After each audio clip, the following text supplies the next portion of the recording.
There's been a lot of talk circulating around the Magic the Gathering 30th year anniversary edition cards. A lot of people angry and frustrated and just panicking. And all I have to say to you is, do you have some time to talk about Flesh and Blood in your time of need? Oh man, I fucking love that meme. Okay, I want to talk about Magic the Gathering 30th year anniversary edition. Gonna keep it straight and to the point. And I first want to start out and just dispel the most common rumor about Flesh and Blood and Magic the Gathering and people in this whole realm here. Is it there is no us versus them. There's no Flesh and Blood people wanting Magic to burn to the ground and die. There's none of that, man. Like, we're all people, we're grown-ass adults or maybe young adults in the making, and we want to play card games or collect card games. I have no ill will against Magic the Gathering. I don't think it's gonna die. I think it would take a very, very, very long time for it to finally fade off into the existence. Like, the IP is massive out there. And I don't really have any ill will. I think there's just a lot of people who just want to be treated right, and a lot of people in the past have not felt that with Magic the Gathering current day products and have migrated over to Flesh and Blood. And I think we're going to see a lot more people migrate over to Flesh and Blood because of this shit show. But anyway, I just wanted to dispel that in the beginning, man, because I feel like a lot of people feel that way. They're like, okay, it's us versus them. You know, we need to trash their game really hard. They're going to trash our game really hard. No, I'm like, no, I'm not doing that. No one's doing that out there. It's just, I don't like to get fucked over as a consumer, and I like when a company that is making the card game that I like is just like good people, and I can see there's good intentions behind that, but they're also making a really damn good product. And that's what Flesh and Blood is, man. This is a really damn good product. They put their heart and souls into this box. Like, everything in this box, they put every 110% into it and don't try to shice the consumer.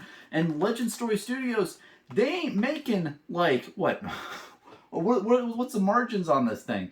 Is the margins on this thing like 1,000% or something? Margins on this is nowhere near close to a lot of the secret layers and all the shit that WotC's doing lately. And, if I'm just being straightforward and honest with you, I still own a good amount of the Magic the Gathering collection that I had, growing up.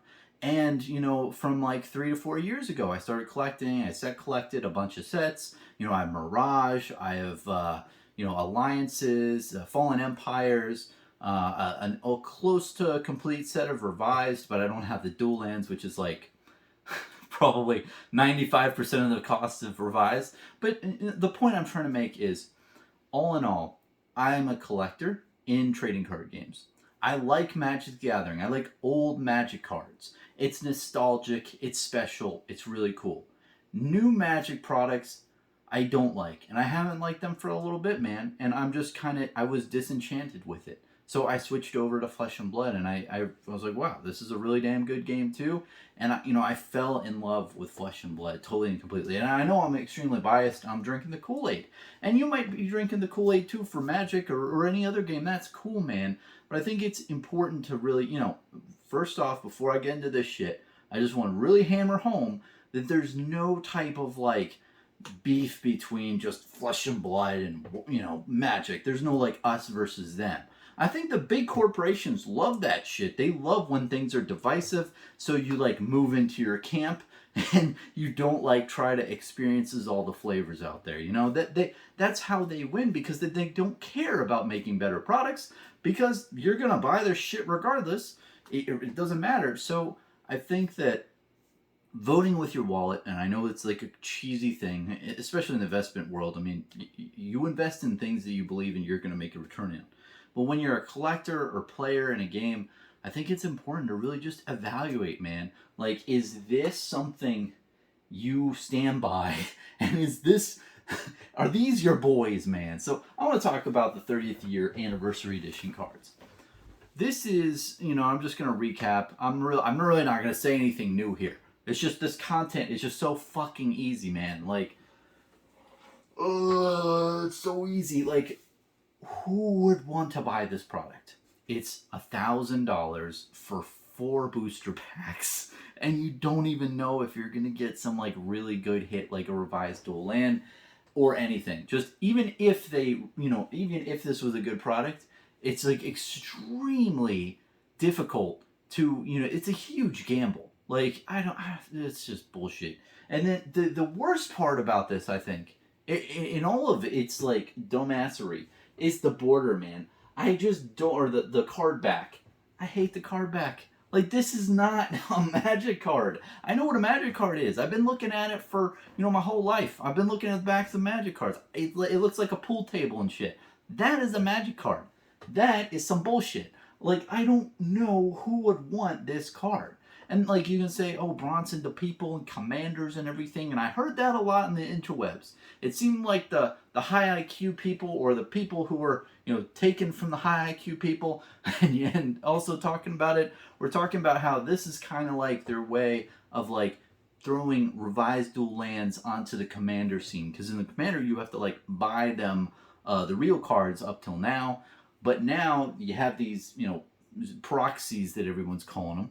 And this is what they're trying to sell to the players, or the kitchen table players, of, okay, this is how you can get, like, a cheap revised dual land, or dual land.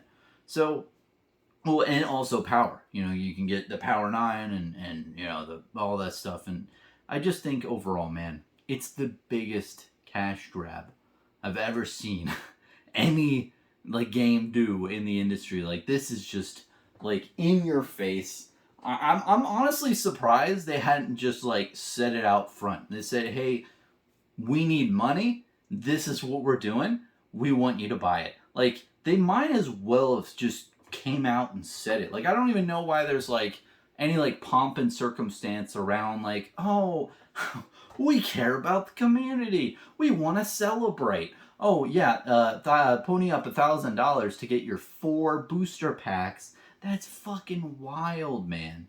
I can't believe that. And, the sad part is, I feel like this would have been a really cool product to, like, draft or, play seal event of Magic the Gathering. Like, that would have been really cool. Can you imagine that?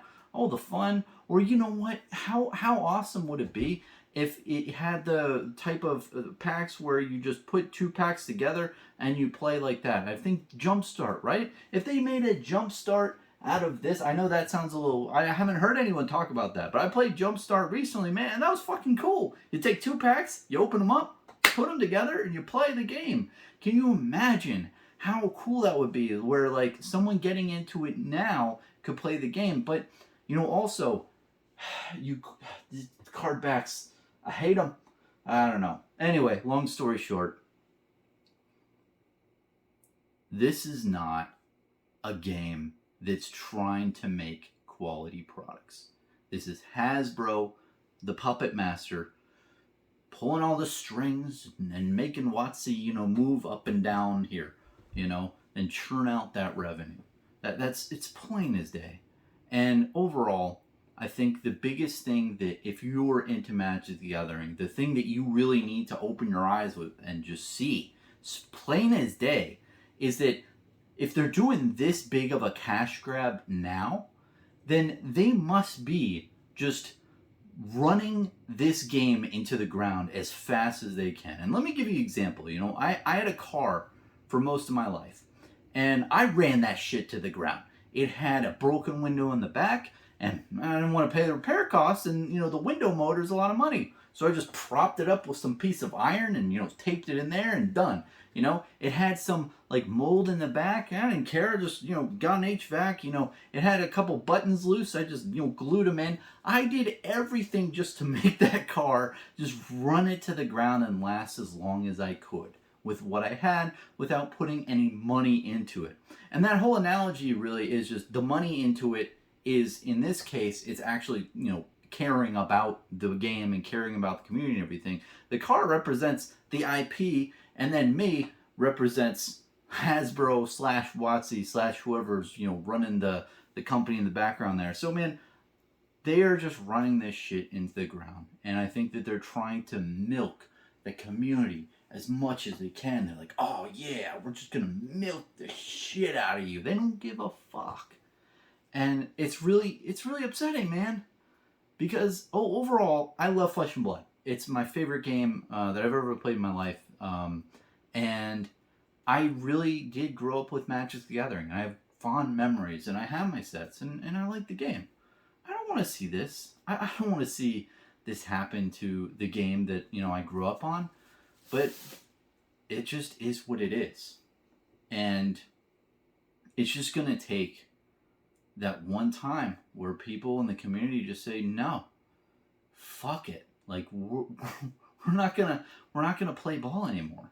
We're going to not pay. And I know that is really voting with your wallet. I know that that's kind of like a goody two shoes term or whatever. It's like it's the proverbial thing. And I know you have investors in the background propping stuff up, but it's just like, when is it gonna end? Like, if they're doing this right now, if they're reprinting the reserve list, what are they going to do in 2023? Are they going to serialize Black Lotuses and put rainbow foil etch Black Lotus and have like one of 250 and it's a secret layer Black Lotus selling direct to consumer for $5,000 a piece? Like, where the fuck does this end? And I haven't been in Magic the Gathering in a while, but man, if I was in now, this would definitely be the turning point. I was just like, fuck. It's just so bad. Like, why? Like, I don't understand it. Like, the IP is really good. It's like they have this, like, fruit tree, right?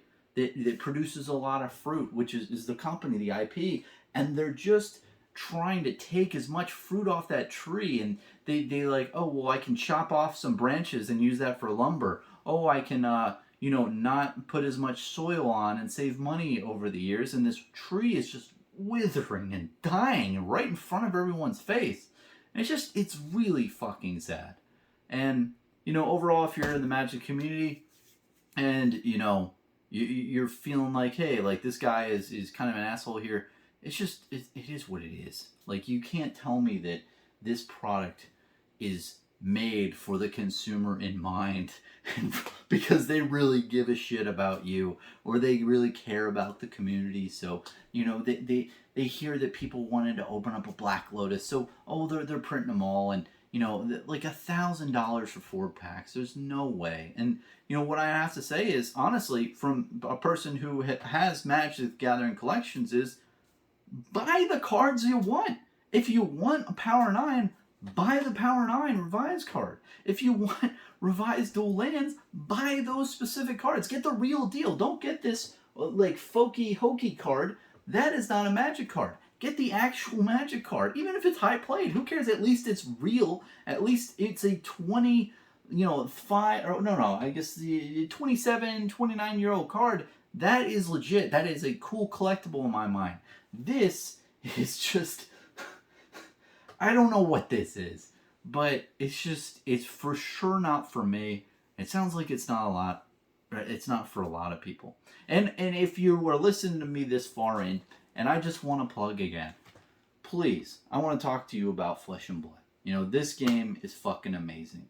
Just the gameplay is top notch. It's easy to learn, but really hard to master. The game company behind it is just really out of the park. They're really great. They care about the community. They care about the content creators. I personally get promo cards. I've got them the last 2 years, which has funded a good part of my channel to make necessary upgrades and whatnot. They care about me. I've been pumping out content for a while. I feel cared for. And there's a lot of great things that they do. And, the lore is amazing. There's a lot of hidden depth in it. It's why I really fell in love with the game. And ultimately, just the people in the community are really great. This is a great game. Even if you want to keep playing Magic, great. But this is a really cool game to really just, try out. See if you like it. Join up. And, you have a bunch of games you play. And I'll tell you what, man, I play a bunch of different games, a bunch of different TCGs. And I play a hell lot more if I had more free time, which I don't. But if I did, I have a lot of different games. This is my favorite game by far. But ultimately, again, from what I said in the beginning, there's no us versus them. There's none of that. It's just, that's the biggest misconception a lot of people have about Flesh and Blood, is that we, have this feeling like, you know, it's, you know, Flesh and Blood is trying to take on Magic, and we're trying to, like, you know, this is the Magic killer. Like, that's all, like, hocus pocus bullshit. I hope Magic the Gathering succeeds. I hope this is a wake up call to the people in the top of the building and say, like, fuck, like, we need to actually care about what we're doing in the future and not try to do a cash grab and grow our community. I hope that's going to happen. Will it? No, I don't think so. Am I hopeful? Yes. So that's about it for you know, my talk on the Magic the Gathering's 30th anniversary. We'll see how it all plays out and how well it sells. I have no idea what it's gonna do on the secondary market, but I don't know who would want this. Even if you're an investor, like, is it really worth, you know, throwing down for this and like rolling the dice with the market sentiment that is out there right now? And you know, I have no idea with that thing, but overall, it's nice to be in a game that actually cares and is a really, really quality product. They really give a shit about what they produce and how well the gameplay is, and really just providing products at reasonable, affordable prices to its consumer without just milking the shit out of you. You know, Legend Story Studios never makes products that they just put out into the market where they're making like 100% profit margins. It doesn't make sense. Or, you know, 50%, 70% profit margins. It doesn't happen. The most expensive cards in Flesh and Blood, the single cards, are not sold directly consumer. They are given to people who win tournaments. And those people who win tournaments can then sell them to people who are investors and collectors on the secondary market. So it's a huge, it's a great thing that you have here, where the high dollar value cards are given for free from LSS to the tournament winners as like a trophy, and those tournament winners get money in exchange for giving their cards to the collector. So literally everyone wins in the scenario. So anyway, just wanted to wrap up with that. So yeah, check out Flesh and Blood. It's a lot of fun, and they really care. And cheers, man. Have a good one.